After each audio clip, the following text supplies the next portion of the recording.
Market bosses में हमारे साथ जुड़े हैं डीआर चोकसी फिनसर्व के मैनेजिंग डायरेक्टर देवेंद्र चोकसी। देवेंद्र जी, गुड आफ्टरनून।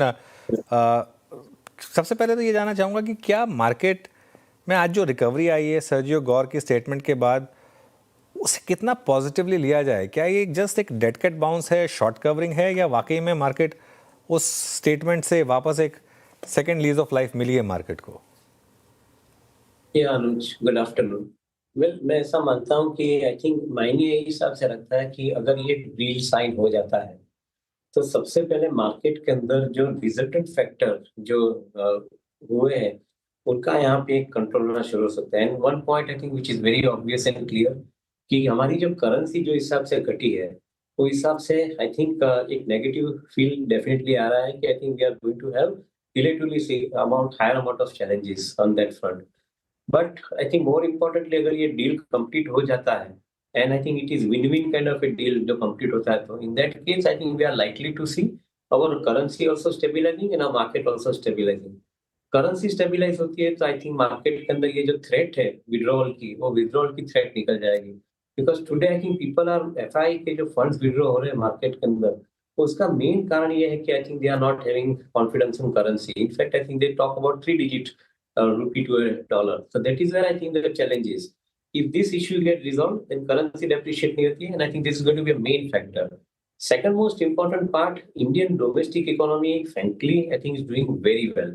इनफैक्ट कॉर्पोरेट का अर्निंग्स जो Q3 के अंदर जो नतीजे आने जा रहे हैं उसके अंदर हम आशा रखते हैं कि यहाँ पे काफी अच्छा एक reversal from the previous 2 quarters देखने को मिलेगा in form of I think profitability as well as in form of profit for majority of the businesses.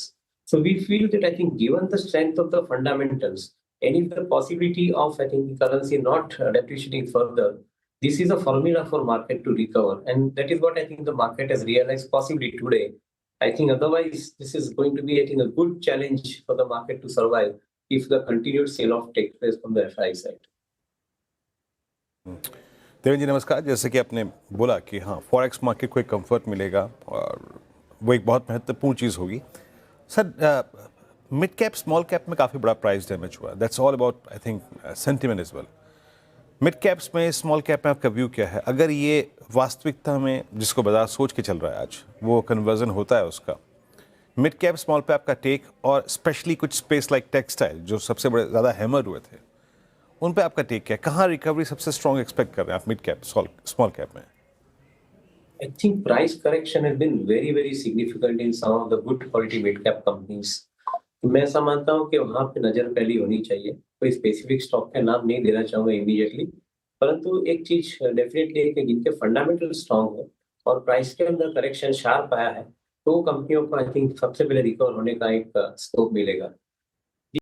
Major challenge for the mid cap and small cap इसके जो IPO के माध्यम से including institution investor जिन्होंने funds market के अंदर invest किए हैं, those funds are basically having a significantly lower amount of NAV challenge right now. और उसके कारण आपको यहाँ पे शायद अच्छे स्टॉक को बेच के वो लॉस मेकिंग आईपीओ के स्टॉक आपके पोर्टफोलियो में नर्चर करने पड़ रहे हैं। सेकंड थियरी ये भी वर्क कर रही है। I think some of the institution investors they are selling some of the less important stocks in their portfolio, generating cash and trying to support I think their existing holding by way of I think adding further into those companies.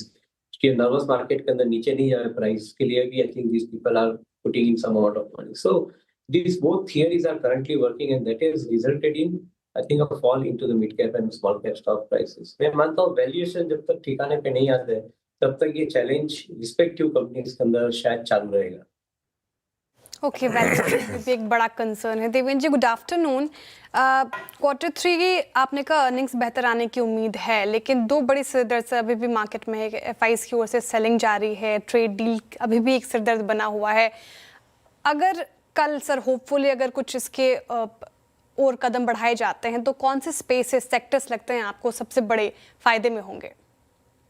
Shreya, मेरा ऐसा मानना है कि I think जब भी recovery आती है तभी रिकवरी दिग्गज के साथ में जुड़ी जाती है। तो आई think those big names I think on which indexes I think travelling, उनके लिए I think definitely first chance मिलेगा रिकवरी के लिए। मैं ऐसा मानता हूँ कि सबसे पहले सेंटीमेंट रिकवर होना जरूरी बनता है। सेंटीमेंट रिकवर होने के साथ में कन्विक्शन बिल्ड होना संभवित है, जैसे हमने पिछले फुल टाइम पहले बात की उसके अंदर। और because of that improvement in the sentiment मैं ऐसा समझता हूँ कि I think the large cap stocks will probably take the first leadership followed by the mid cap and small cap जो ऑलरेडी कंपेनिंग वैल्यूएशन पे है उसके लिए ज्यादा रिस्क नहीं है उसको पहला प्रेफरेंस मिलना चाहिए मिड कैप स्मॉल कैप में rest of the things I think may probably take time for building the momentum but my confidence would be largely the interest movers in the large cap space. Devendra ji, पिछले हफ्ते खबर आई कि power equipment space में Chinese companies को शायद allow करेंगे और हमने काफ़ी बड़ी डी रेटिंग देखी BHEL में, CG पावर में, हिटाची में. आज रिकवरी आई है क्योंकि अगर यूएस के साथ डील होगी तो ये डील शायद बैक बर्नर पर होगी, लेकिन इस स्पेस पर आपका क्या व्यू है? We are extremely bullish on I think on power and power utilities क्योंकि जो हिसाब से गवर्नमेंट के बजट के माध्यम से भी देखें तो शायद I think they will be putting higher amount of thrust on allocating further money including into the PLI schemes for some of the power ancillary businesses क्योंकि वहां पे हम देख रहे हैं कि जो हिसाब से convergence of renewable power thermal power के साथ में हो रहा है we believe that I think it is having the potential to bring down the power cost for the industry from current 8 to 10 rupees per unit to as low as 5 to 6 rupees per unit in a span of around 3 to 5 years from now. So given that possibility, government will probably put more money behind this particular space in power and power utility segment के अंदर जो कंपनियां आती है उनके लिए शायद ये समय बेटर रहेगा because I think that money allocation will be higher. We believe that I think this is a structural change which we are likely to see, and that could be possibly benefiting some of the mid-tier and companies also, along with I think some of the large companies like ABB, BHEL, Siemens, etc. अच्छा देवेंद्र जी, ये इस बार के जो monthly sales figure थे आपको कैसे लगे? मतलब नंबर्स बहुत अच्छे थे सभी सेगमेंट्स में. M&M ने बहुत सारे लॉन्चेस भी किए और टाटा का सियरा वर्जन अच्छी लाइमलाइट में इस वक्त है. अभी ऑटो में क्या लेकर, हालांकि इस बजट में ऑटो के लिए बहुत कुछ स्पेस क्रिएट किया जाए उस बहुत की पॉसिबिलिटी बहुत कम है, बट किन नंबर्स ने आपको बहुत स्ट्रॉन्ग कन्विक्शन दिया?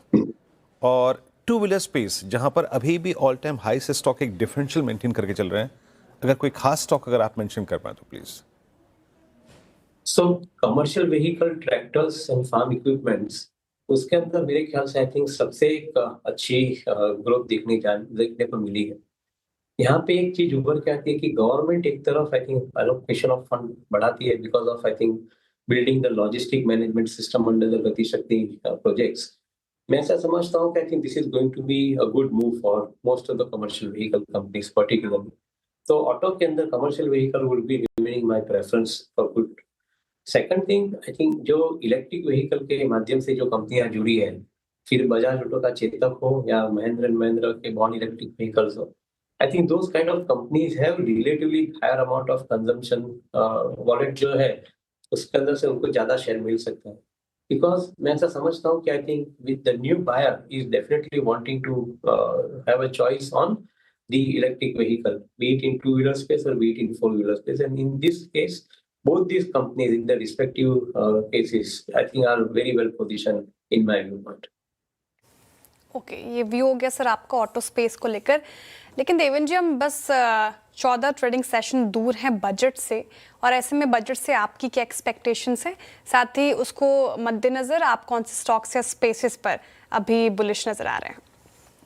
इनफैक्ट गवर्नमेंट का सबसे ज्यादा ये टाइम फोकस ये होना चाहिए कि जो free trade agreement and bilateral trade agreement जो होने जा रहे हैं अमेरिका साथ में और आई थिंक दूसरे यूरोपियन नेशन के साथ में फ्री ट्रेड एग्रीमेंट जो हो रहे हैं, उसके अंदर गवर्नमेंट का जो मेन थ्रस्ट होना चाहिए वो आई थिंक कैसे एक्सपोर्ट रिलेटेड एक्टिविटी को ज्यादा से ज्यादा स्मूथ कर पाए. So maybe I think they are likely to follow certain process. मेरा ऐसा मानना है कि I think they may probably give importance to ONDC platform कि जहाँ पे आई थिंक आपको online network of digital commerce के माध्यम से B2B कॉमर्स का एक प्लेटफॉर्म आपको मिला है. तो शायद I think that can probably give them mileage even to go to the global markets. They may also be putting significantly high amount of thrust on Indian companies trading in rupee currency value as against I think the dollar. क्योंकि 5 country के साथ में already process चालू हो चुका है and digital rupee is a reality now. So शायद इसके ऊपर भी ज्यादा थ्रस्ट आ सकता है.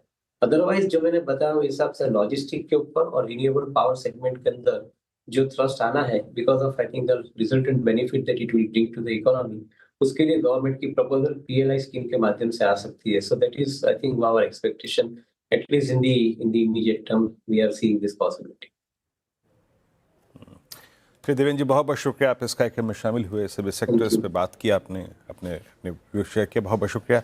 और निकट भविष्य में क्लोजर टू बजट डेफिनेटली आपसे बातचीत होगी, आपके बजट का आंकलन क्या है उससे बातचीत हम करेंगे. बहुत बहुत शुक्रिया सर. एक बार निफ्टी